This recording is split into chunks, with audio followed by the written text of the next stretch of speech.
మెదడు నరముల సంబంధిత వ్యాధులతో బాధపడుతున్నారా? కర్నూలు, హైదరాబాద్, చెన్నై, బెంగళూరు వంటి నగరాలకు వెళ్లకుండా ఇప్పుడు మన పొద్దుటూరులోనే ఈ సమస్యల పరిష్కారానికి అందరి కోసం స్థాపించబడింది వెంకటారాధ్య న్యూరో కేర్. మా అడ్రస్ డోర్ నంబర్ 9/397 ఈశ్వర గ్యాస్ ఏజెన్సీ పక్కన, హోమాస్పేట, పొద్దుటూరు, కడప జిల్లా. మా ఫోన్ నంబర్ 8519901459.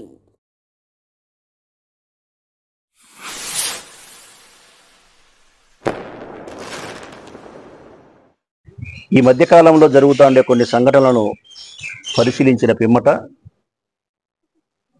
ప్రజల యొక్క ఆస్తులకు భద్రత కరువైందనేది నాకు స్పష్టంగా కనిపిస్తూ ఉంది. అన్ని రకాల ప్రజలకు సంబంధించిన ఆస్తులకు భద్రత లేదు. నకిలీ డాక్యుమెంట్ల తయారీతో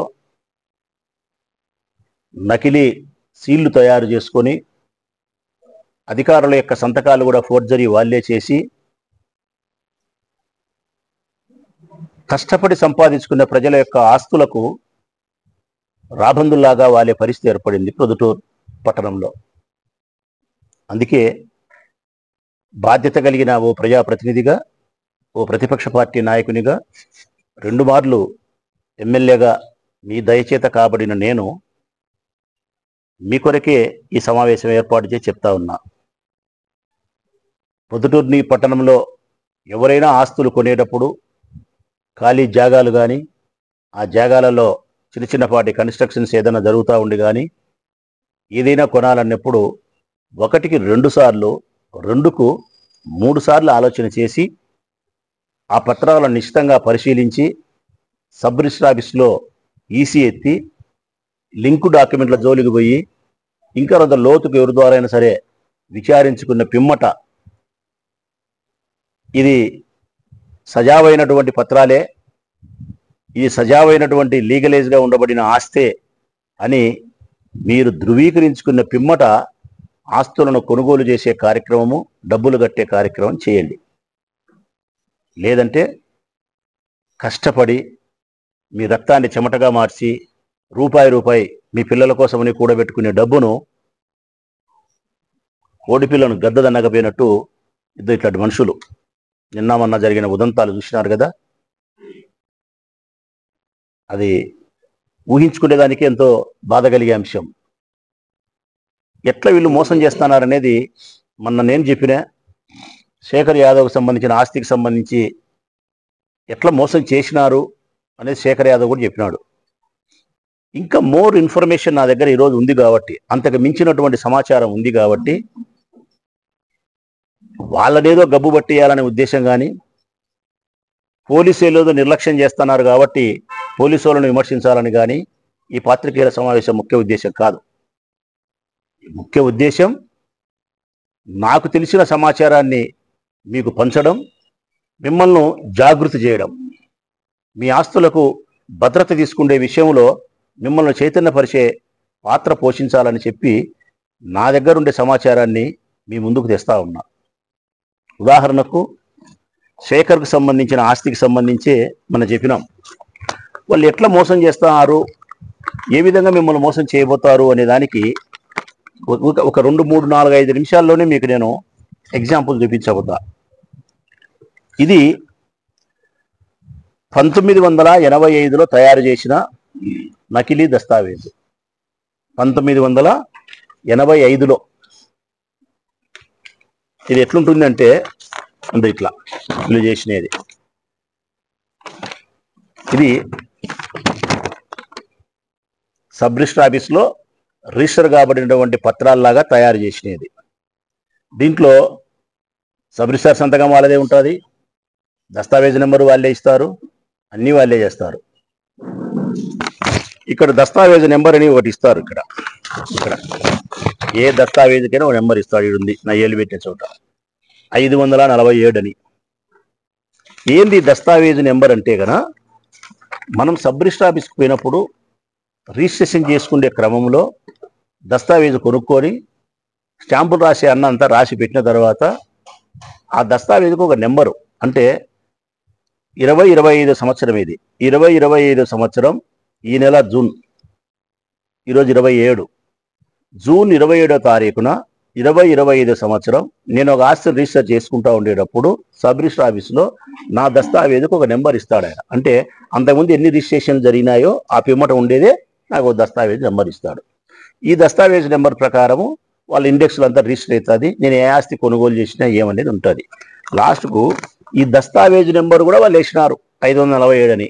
ఎట్లా వేసినారు 547 అని అంటే ఊరికి నోటుకు వచ్చినది వేసినారు. ఈ 547 దస్తావేజ్ నెంబర్ వాళ్ళు వేసినారు కాబట్టి సబ్ రిజిస్టర్ ఆఫీసులోకి మేము పోయి ఈ 547 దస్తావేజులో ఏ ఆస్తి ఉంది, ఏది రిజిస్టర్ అయిందని చూస్తే 547 దస్తావేజుకు సబ్ రిజిస్టర్ ఆఫీసులో వాళ్ళు ఇచ్చిన రికార్డు ప్రకారం ఏంటంటే హనుమాన్ నగర్లో ఉండే 2.5 సెంటు యొక్క స్థలం. ఇది 85. దీని తర్వాత ఇదే ఆస్తి, సేమ్ ఇదే ఆస్తి, ఇంకా ఏం అక్షర మార్పు లేదు. పేపర్లో ఒకటే. ఇది 1980. పేపర్లో ఒకటే. ఇది 1980. సేమ్ ఏం మార్పు లేదు. దీంట్లో ఏం ఆస్తి ఉందో, ఏవి రాసినారో, ఏం దస్తావేజ్ నెంబర్ వేసినారో అక్షర మార్పు లేదు. అక్షర మార్పు ఉండేది ఏంటంటే 1985లో 198 దీంట్లో ఉంది, 198 దీంట్లో ఉంది, దీంట్లో 5 ఉంది, దీంట్లో 0 ఉంది. ఒక అక్షరమే మార్పు. ఆస్తి అంతా ఒకటే. ఎందుకు చేసినారు 80 సేమ్ అంటే కన్నా శేఖర్ ఆస్తి ఇది 1982లో పుట్టింది. శేఖర్కు 1982 అంటే ఈ భూమిని వెంచర్గా తయారు చేసి 35 ఫ్లాట్లుగా విడగొట్టి అమ్మేటప్పుడు ఈ ఆస్తి 1982లో పుట్టింది. 1982 ఇది 1982లో పుట్టింది కాబట్టి 1985లో వాళ్ళ నకిలీ డాక్యుమెంట్ ఉంటే దానికి అంత విలువ ఉండదేమో అని చెప్పి 80కి చేసినారు. అంటే దీనికంటే ముందు పుట్టిందని చూపించుకునే దానికోసం 80 చేసినారు. సరే చేసినారు, బాగానే ఉంది. నేను ఎట్లా మోసం చేస్తారు అనడానికి మీకు ప్రజలకు చెప్పేది ఏంటంటే 1980లో చేసిన ఈ దస్తావేజు నకిలీ. నకిలీ నకిలీ వాళ్ళే స్టాంపు, వాళ్ళే నకిలీ స్టాంపులు, వాళ్ళే ఫోర్జరీ సంతకాలు. అయిపోయింది. దీన్ని తీసుకొని ఎవరికైనా అమ్మాలన్నా కుదవ పెట్టాలన్నా కానీ ఎవరైనా ఏమడుగుతారు ప్రజలారా? మీరు దీని ముందు ఉండే డాక్యుమెంట్ అడుగుతారు. నకలు దీనికి ముందు ఏమంటారు? దాన్ని లింకు డాక్యుమెంట్ అంటాం. లింకు అంటారు. ఆ లింకు డాక్యుమెంట్ లేకపోతే కొనడానికి అమ్మడానికి కష్టం కాబట్టి ఈ మునీర్ అనే కౌన్సిలర్ ఏం చేసినాడంటే, మునీర్ అనే కౌన్సిలర్ ఇదంతా చేసింది ఆయనే. ఏం చేసినాడంటే లింకు డాక్యుమెంట్ ఉద్దేశపూర్వకంగా తన బంధువు అయినటువంటి మహిళ పేరుతో సబ్ రిజిస్టర్ ఆఫీస్కు పోయి రిజిస్టర్ చేసినాడు. ఈ డాక్యుమెంట్ నకిలీ డాక్యుమెంట్ పెట్టి సబ్ రిజిస్టర్ ఆఫీస్కు పోయి, ఇది ఇంట్లో తయారు చేసుకున్నారు, ఇంట్లో కాదు పంచాయతీ ఆఫీసులో తయారు చేసినారు. ఇది కొత్తపల్లె గ్రామ పంచాయతీ ఆఫీసులో ఇది తయారైనాయి. నకిలీ పత్రాలు, నకిలీ స్టాంపులు, నకిలీ ఫోర్జరీ సంతకాలు. కేవలం 500 రూపాయలు ఖర్చు పెట్టి పంచాయతీ ఆఫీసులో తయారు చేసిన కోట్ల విలువ చేసే ఆస్తిది. దీని మనం నమ్మరనే ఉద్దేశంతో ఒరిజినల్ డాక్యుమెంట్ మళ్ళా దీంతో పాటు నాకు దానికి కావాలి కాబట్టి, లింకు డాక్యుమెంట్ కావాలి కాబట్టి వీళ్ళ బంధువు అయినటువంటి ఒక మహిళ పేరుతో ఈ మునీరే ఇది చేసినాడు. మళ్ళా సబ్ రిజిస్టర్ ఆఫీస్కి పోయి ఇది అమ్మినట్టు. దీంట్లో సబ్ రిజిస్టర్ ఆఫీస్లో పోతే ఇవన్నీ ఉంటాయి. ఈ రెండు పెట్టుకొని ఇక్కడ మోసం ఏం జరిగింది తెలిసిన? పంచాయతీ ఆఫీసులు కూర్చొని 500 రూపాయలతో 1,20,00,000 విలువ చేసి ఆస్తిని తయారు చేసుకున్నారు. దానికి లింకు డాక్యుమెంట్ కావాలి కాబట్టి వాళ్ళ మరదల పేరుతోనో వాళ్ళ బంధువు పేరుతోనో సబ్ రిజిస్టర్ ఆఫీస్కి పోయి రిజిస్టర్ చేసినారు. సబ్ రిజిస్టర్ ఆఫీసులో ఇది ఒరిజినల్ డూప్లికేట్ అని ఎవరేమీ గమనించేది ఉండదు ప్రజలారా. వాళ్ళకు రిజిస్ట్రేషన్ ఛార్జీ వస్తే చాలు, స్టాంపు పెట్టి చేసేస్తారు. గమనించుకోవాల్సినది మనమే. ఇది ఒరిజినలా, డూప్లికేటా, మోసమా, ఈసీ ఎత్తినామా, లింకు డాక్యుమెంట్ ఎవరు, 4-5 లింకు డాక్యుమెంట్ తీసుకున్నామా, ఇది మనం చూసుకోవాలా. మనం చూసుకోకపోతే ఈ మోసగాళ్ళ చేతిలో నీరు మోసపోయే ప్రమాదం ఉంది. ఇతరు నకిలీ పత్రాలతో పంచాయతీ ఆఫీసులో 500 రూపాయలు పెట్టి 1,20,00,000 విలువ చేసి ఆస్తిని తయారు చేసి దానికి లింకు డాక్యుమెంట్ ఉండాలని చెప్పి తన బంధువైనటువంటి మహిళ పేరుతో సబ్ రిజిస్టర్ ఆఫీస్కు పోయి రిజిస్టర్ చేసినాడు. రిజిస్టర్ చేసిన తర్వాత ఈ 2 కాగితాలు చూపించి ఉప్పలూరు గురుభాస్కర్ రెడ్డి, ఇది చాపాడు, ఇది అన్యాయం. ఉప్పలూరు గురుభాస్కర్ రెడ్డి ఈయనకు తనఖా పెట్టినారు వడ్డీకి. ఎన్ని లక్షలు ఇప్పించుకొని? 25 లక్షల రూపాయలు ఇద్దరితో ఇప్పించుకొని ఈ ఆస్తిని నీ పేరుతో రిజిస్టర్ చేపిస్తాము, 2 రూపాయలు వడ్డీ కడతాము, పక్కా నీ పేరుతో రిజిస్టర్ చేపిస్తామని ఈ నకిలీ దస్తావేజు, నకిలీతో పాటు దానికి లింకు డాక్యుమెంట్ ఉండాలని చెప్పి వాళ్ళే ఉద్దేశపూర్వకంగా చేసిన 2 డాక్యుమెంట్లు చూస్తే ఈ గురు భాస్కర్ రెడ్డి మోసపోయినాడు. ఆయన 25 లక్షలు ఇచ్చినాడు. ఇప్పుడు గురు భాస్కర్ రెడ్డికి ఈ స్టోరీ అంతా మనం చెప్పిన తర్వాత ఆయన కళ్ళు తెరిచి చూస్తే మోసపోయినాడు. ఇంకా మోసం ఇంకొకటి దీంట్లో విచిత్రం ఏంటంటే, ప్రజలారా జాగ్రత్త, చాలా హుషారుగా ఉండండి. ఈ ఆస్తిని మళ్ళా మునీరు ఇంకొకరికి అమ్మినాడు. 1 కోటి రూపాయలుగా 1,20,00,000కు అమ్మినాడు. అమ్మి 1/4 15 లక్షలు 20 లక్షలు 30 లక్షలు ఇస్తారు కదా, అది తీసుకోవాలా. దానికి సంతకం ఎవరు పెట్టాలి? అగ్రిమెంట్లో ఎవరు పెట్టాలా సంతకం? గురు భాస్కర్ రెడ్డి పెట్టాలా. గురు భాస్కర్ రెడ్డికి పోయి, అన్న నేను స్థలం అమ్మినా, నేను 1/4 ఇస్తారు, అగ్రిమెంట్ చేసి సంతకం పెట్టు, నేను తీసుకుంటా, మళ్ళీ తర్వాత రిజిస్టర్ అప్పుడు 25 లక్షలను వడ్డీ తీసుకొని మిగతాది నేను తీసుకుంటా అని చెప్తే, సర్లే అని గురు భాస్కర్ రెడ్డి వచ్చి వాళ్ళకి అగ్రిమెంట్ సంతకం పెట్టినాడు. తనది కాని ఆస్తికి పాపం ఆయన మోసపోయి 25 లక్షలు తీసుకున్న నేరానికి పెట్టినాడు. వాళ్ళు 1/4 ఇచ్చినారు. ఆ లెక్క వీడు తీసుకున్నాడు మునీరు. ఇప్పుడు డబ్బు పెట్టి కొన్నిటోడు ఎవడైతే ఉన్నాడో వాడు మోసపోయినాడు. వడ్డీకి ఎవరైతే గురు భాస్కర్ రెడ్డి ఇచ్చినాడో ఈ గురు భాస్కర్ రెడ్డి మోసపోయినాడు. లాభపడినది ఎవరు? మునీర్ అనే కౌన్సిలర్. వాళ్ళ తమ్ముని పేరుతో ఉంది, బషీర్ అహ్మద్ బషీర్ అతని పేరుతో. ఇంకా దీంట్లో విచిత్రం ఏంటంటే, కామెడీ ప్రజలారా, ఇది జోక్, నవ్వొచ్చేది, పెద్ద జోక్ వచ్చేది ఏం తెలుసునా? 2022లో ఈ మునీర్ తమ్ముని పేరుతో ఆస్తి రిజిస్టర్ నకిలీనే. 2022లో 2022లో ఆ ఆస్తిని అతని పేరుతో నకిలీ చేసుకునేటప్పుడు ఆ డాక్యుమెంట్లో వయసు కనపరుస్తారు కదా. నా పేరుతో చేసుకున్నప్పుడు రాచమల్ల శివప్రసాద్ రెడ్డి, మా నాయన పేరు శివశంకర్ రెడ్డి కుమారుడు రాచమల్ల శివప్రసాద్ రెడ్డి, నా వయసు 58 అని చెప్పి రాశారు కదా. అట్లా ఈ బషీర్ అహ్మద్ యొక్క వయస్సును 1922 ఆస్తి తన పేరుతో నకిలీ చేసుకునేటప్పుడు వయస్సు 38 సంవత్సరాలను రాసినాడు. ఎన్ని? 38. ఈ ఆస్తి ఇతని పేరుతో ఎప్పుడు రిజిస్టర్ కాబడింది, ఎప్పుడు పుట్టిందని చూస్తే 45 ఏళ్ళు. అంటే ఇతను పుట్టక ముందే 7 సంవత్సరాల ముందే ఇతని పేరుతో ఆస్తి.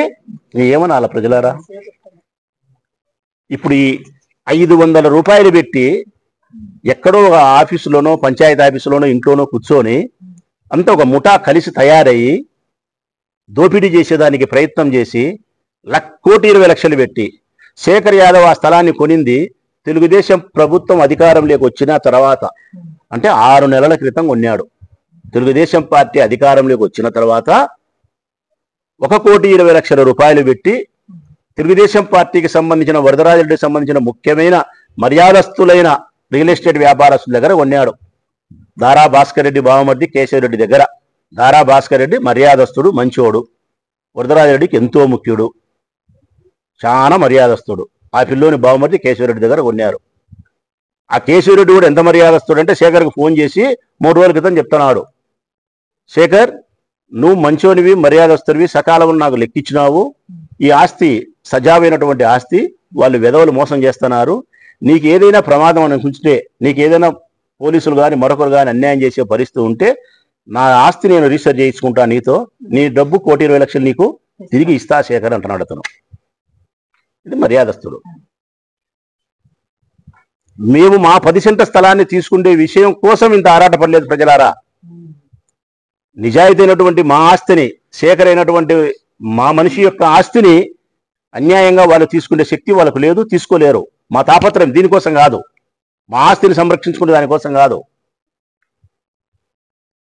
ప్రజల యొక్క కష్టాన్ని రక్తం చెమట రూపంలో మార్చి రూపాయి మిగిలించుకొని మీ బిడ్డల కోసం ఆస్తులు కూడబెట్టుకుంటే, ఆ ఆస్తులను రాబందుల్లాగా ఇట్లా మోసగాళ్ళు వచ్చి తీసుకపోతే యాబాయిల పడి సావాలా మీరు? మేమంటే రాజకీయాల్లో ఉండాము, కొట్లాడతాము, కింద మీద పడతాము, మేము రాబట్టుకోగలుగుతాం. మీ పరిస్థితి ఎక్కడికి పోవాలి? అప్పుడు మీరు పోలీస్ స్టేషన్ పోవాలా. ఎక్కడికి పోవాలా మీరు? అప్పుడు పోలీస్ స్టేషన్ పోవాలా. పోలీస్ స్టేషన్ పోతే పోలీస్ స్టేషన్లో ఏం జరుగుతుందో తెలిసిన ప్రజలారా? శేఖర్ కూడా పోలీస్ స్టేషన్ వినాడు. 2 నెలల కిందటే వినాడు, అయ్యా నేను ఫలానా చోట కొన్నా, నా డాక్యుమెంట్లు ఇవి, నా ఆస్తి ఇది, లింక్ డాక్యుమెంట్లు ఇవి, అన్ని ఇచ్చినాడు. ఎట్లు ఇచ్చినాడు లింకు డాక్యుమెంట్ అంటే వాళ్ళ చిన్న కాదు, ఇది ఒరిజినల్. 1980లో వెంచర్ వేసినప్పుడు 82లో 35 ఫ్లాట్లుగా విడగొట్టేప్పుడు ఉండే ఒరిజినల్ ఇది. దానికి సంబంధించిన మ్యాప్ 6వ ఫ్లాట్ ఇది. దీని దగ్గర నుంచి ఆయన దగ్గర నుంచి ఈ స్థలం ఓనర్ దగ్గర నుంచి మొట్టమొదట కొనేది ఎవరంటే గన ఇది గజ్జల భారతమ్మ కొనింది. ఇది ఒరిజినల్ డాక్యుమెంట్. అక్కడి నుంచి గజ్జల భారతమ్మ కొనింది. గజ్జల భారతీదేవి దగ్గర నుంచి మళ్ళా కొనేది ఈమె చిర్రెడ్డి నారాయణమ్మ. చిర్రెడ్డి నారాయణమ్మ దగ్గర నుంచి సానబోయిన శేఖర్ యాదవ్ ఈయన కొన్నాడు. ఇవన్నీ తీసుకొని ఈయన 2 నెలల కిందట పోలీస్ స్టేషన్ వినాడు. ఇది నాది న్యాయమైనటువంటి ఆస్తి, ఇదిగో వాళ్ళు వచ్చి దౌర్జన్యం చేస్తున్నారు, మనుషులు వచ్చి గొడవ చేస్తున్నారు, మీరు వాళ్ళని పిల్లంపించి వాళ్ళ డాక్యుమెంట్ పరిశీలించి నా డాక్యుమెంట్లను పరిశీలించి మీకు ఏదైనా అర్థం కాకపోతే ఎంఆర్ఓనో సబ్ రిజిస్ట్రార్ను అడిగి 1 రోజు కాకుంటే 4 రోజులు సమయం తీసుకొని నాది తప్పు అయితే నా ఆస్తి తీసుకొని మందలించండి, వాళ్ళ తప్పు అయితే వాళ్ళని మందలించి నా ఆస్తి జోలికి రాకుండా చేయండి అని చెప్పి ఇతను ప్రాధాయపడి చెప్పుకున్నాడు. ఒక మండలాధ్యక్షుడు వాళ్ళని పిలిపించలే, సమస్యను తేల్చలే. 2 నెలలు గడిచింది. కన్స్ట్రక్షన్ చేసుకుంటున్నాడు ఈయన. కన్స్ట్రక్షన్ చేసుకుంటా అంటే ఎవరైనా కానీ వాని ఆస్తి అయితే కోర్టుకు పోతారు కదా, పోలీస్ స్టేషన్ పోతారు కదా, లేదు మాట్లాడాలంటే ఉదయం పూట వస్తారు కదా, అర్ధరాత్రి 10 గంటలప్పుడు పోయి జేసీబీ పెట్టి పడగొస్తున్నారంటే అది వాళ్ళ ఆస్తే? పోలీస్ స్టేషన్ పోలేదంటే వాళ్ళ ఆస్తే? కోర్టుకు పోలేదంటే వాళ్ళ ఆస్తే? ఈయన పోయినాడు తెలిసి, ఆయన భార్య ఏదో అదృష్టం బాగుండి ప్రజలారా ఈయన మండలాధ్యక్షుడు కాబట్టి రాజకీయంగా ఉండాడు కాబట్టి ఆ పంచాయతీలో మర్యాదస్తుడు పేరుంది కాబట్టి వాళ్ళ భార్య కూడా సర్పంచ్ కాబట్టి ఈయన పలానా కష్టం కలిగిందని పోతానే ఈయన వెంట గబగబా 40-50 మంది ప్రజలు వచ్చినారు. మా శేఖర్కి అన్యాయం జరుగుతుందని చెప్పి వచ్చినారు. మీకు వస్తారా? సామాన్యమైన ప్రజలకు 40 మంది ఎక్కడి నుంచి వస్తారు? రాత్రి 10 గంటలప్పుడు నువ్వు నీ భార్య పోతావు. నువ్వు నీ భార్య పోతే ఆడ 10 మంది రౌడీలు ఉంటారు. వాళ్ళు పోతానే మేము దాడి చేస్తారు. దాడి చేసి పోలీస్ స్టేషన్ పోతే వాళ్ళ కొన్నాడి చెప్పింటాడు వరదరాజురెడ్డి కొడుకు. పోలీసు వాళ్ళు ఏం చెప్తారు?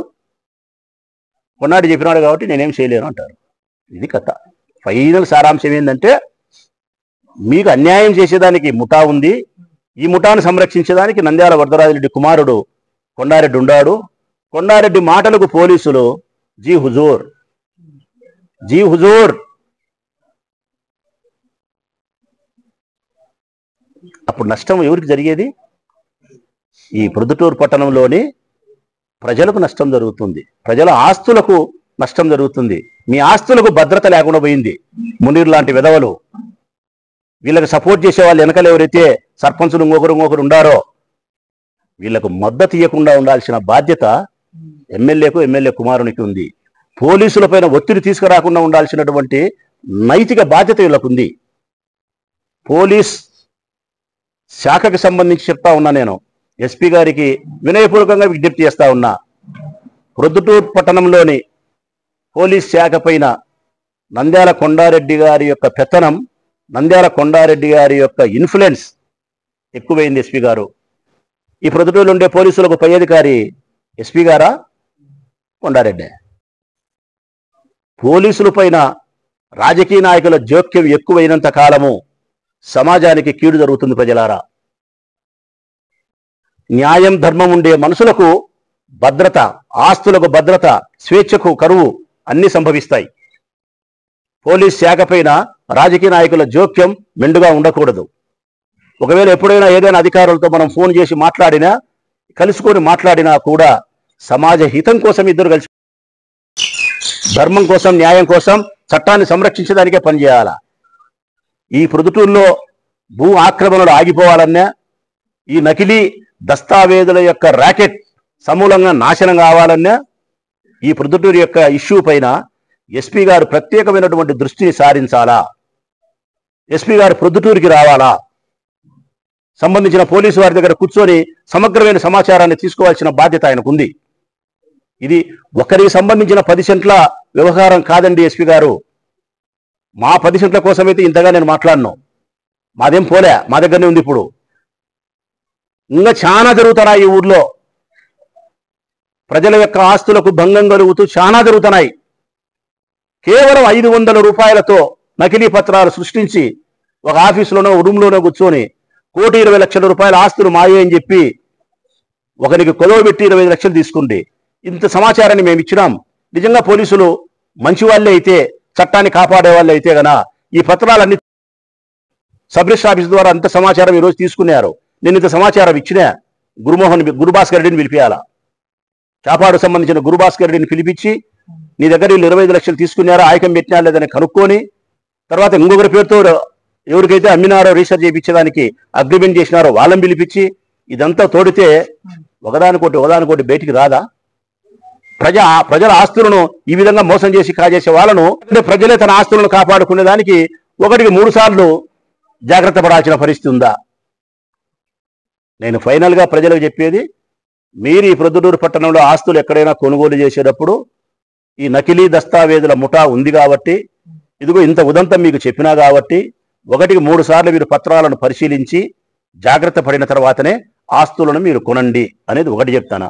రెండవది, ఇటువంటి దొంగల ముఠాకు మద్దతు ఇవ్వకుండా మీ అభిప్రాయాన్ని మార్చుకొని ప్రజాహితం కోసం పనిచేయండి వరదరాజిరెడ్డి గారు, కుమారుడైనటువంటి కొండారెడ్డి గారు అని చెప్పి వారికి. మూడవది, పోలీసులు కొండారెడ్డి చెబితే పని చేస్తాం అని చెప్పి కొండారెడ్డి చెబితే తప్పుడు మార్గంలో కూడా పనిచేసే విధానాన్ని విడనాడాల్సిన బాధ్యత ఈ ఊళ్ళో ఉండే పోలీసులకు ఉంది. 4, వీళ్ళందరినీ కంట్రోల్ చేయాలంటే ఏకైక మార్గం ఎస్పీ గారు ఈ ఊరిపైన ఇటువంటి విషయాలపైన ప్రత్యేకమైనటువంటి దృష్టిని పెట్టాల్సిన బాధ్యత ఉంది. 5, ఎవరు చేసినా ఎవరు ఏమి చేయకపోయినా ప్రజల ఆస్తులకు అన్యాయం జరిగినప్పుడు వైఎస్ఆర్ కాంగ్రెస్ పార్టీ మాత్రం రాచమల్లి శివప్రసాద్ రెడ్డి నాయకత్వంలో ఇక్కడ ఉండి మా వాళ్ళందరం కూడా ఈ ప్రొద్దుటూరు పట్టణంలో ఉండే సామాన్య ప్రజల కోసం మీ ఆస్తుల భద్రతకు అన్యాయం జరిగినప్పుడు మేము బజార్లోకి వస్తాం, మీ పక్షాన పోలీస్ స్టేషన్కి వస్తాం, మీ పక్షాన ఎక్కడికి రమ్మనే వచ్చి కొట్లాడేదానికి సంసిద్ధంగా ఉన్నామని తెలియజేస్తూ దగ్గర ఉండబడిన అన్ని పత్రాలు తీసుకున్నాం. మునీర్ పేరుతో ఉండే వాళ్ళ తమ్ముని పేరుతో ఉండే నకిలీ పత్రాలు 85, 80, ఇంకోరికి అమ్మినేది నకలు కోసం, లింకు డాక్యుమెంట్ కోసము, తర్వాత ఒక గురుభాస్కర్కు రిజిస్టర్ చేయించినది, ఇప్పుడు వేరే వాళ్ళకి చేసి అగ్రిమెంట్ చేసినది, మా దగ్గర ఉండే ఒరిజినల్ పత్రాలు అన్నీ కలిపి ఒక అర్జీ తయారు చేసి పోలీసు వాళ్ళకి ఇచ్చినాం.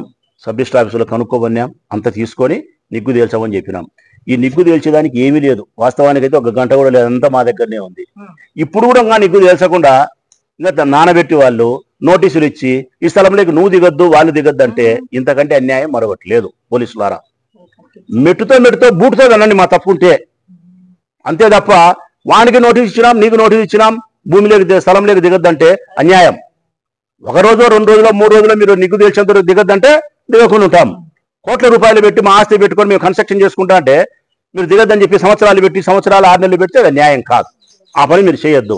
వారమా 10 రోజుల మీరు తేల్చేంత వరకు పోవద్దు భూమిలోకంటే పోము. వారమో 10 రోజుల తర్వాత తేల్చి బూట్ కలుతుంది అనండి ఏం తప్పుంటే వాడిని.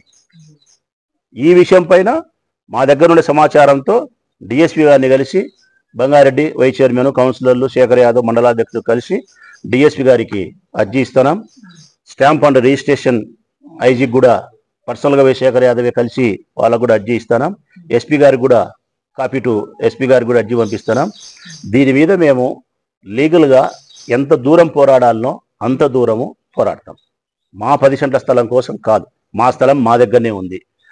మా ఈ ఊర్లో ఉండే ప్రజలకు అన్యాయం జరగకుండా ఉండేదానికోసం, ఈ ముఠాయిడికి సమాప్తమయ్యే దానికోసం, ఇంకొకరు ఇటువంటి కాగితాలతో రాకుండా ఉండేదానికోసం లీగల్గా ఎంత పోరాటం చేయాలనో పోలీస్ శాఖ, ఉన్న ప్రభుత్వ అధికారులు, కోర్టు అన్ని చోట్లకు పోతారు. మెదడు నరముల సంబంధిత వ్యాధులతో బాధపడుతున్నారా? కర్నూలు, హైదరాబాద్, చెన్నై, బెంగళూరు వంటి నగరాలకు వెళ్లకుండా ఇప్పుడు మన పొద్దుటూరులోనే ఈ సమస్యల పరిష్కారానికి అందరి కోసం స్థాపించబడింది వెంకటారాధ్య న్యూరో కేర్ మెదడు నరముల hospital. Doctor R Jayachandra Reddy MD paediatric DM neurology ఆధ్వర్యంలో అందరికీ వైద్య సేవలు అందిస్తుంది వెంకటారాధ్య న్యూరో కేర్ హాస్పిటల్. మా వద్ద లభించే వైద్య సేవలు పక్షవాతం, మూర్ఛ, ఫిట్స్, తలనొప్పి, మెడనొప్పి, మూతి వంకర, వణుకు, కంపవాతము, మతిమరుపు, నరాల బలహీనత, తిమ్మిర్లు, మంటలు, నడుము నొప్పి, కళ్ళు తిరగడం, కండరంల జబ్బులు, తూలినట్లు నడవడం వంటి వాటికి వైద్య సేవలు అందించబడును. మూర్ఛ వ్యాధి పరీక్ష, వీడియో మూర్ఛ వ్యాధి పరీక్ష, నరాలకు సంబంధించిన కంప్యూటర్ కరెంటు పరీక్ష, కంటి నరములకు సంబంధించిన కంప్యూటర్ పరీక్ష, ఫిజియోథెరపీ వైద్య సదుపాయం, చెవి నరములకు సంబంధించిన కంప్యూటర్ పరీక్షలు ప్రత్యేకంగా చేయబడును. పక్షవాతం వచ్చిన 4 గంటల 30 నిమిషాలలో రక్తం గడ్డం తరుగుటకు ప్రత్యేక సూది మందు థర్బోలైసిన్ నిత్యం అందుబాటులో ఉండుట మా హాస్పిటల్ ప్రత్యేకత. చిన్నపిల్లల ఎదుగుదల లోపం, జన్యు సంబంధిత వ్యాధులు, మూర్ఛ వ్యాధులకు ప్రత్యేకంగా చూడబడును. మా అడ్రస్ డోర్ నంబర్ 9/397 ఈశ్వర గ్యాస్ ఏజెన్సీ పక్కన, హోమాస్పేట, పొద్దుటూరు, కడప జిల్లా. మా ఫోన్ నంబర్ 8519901459.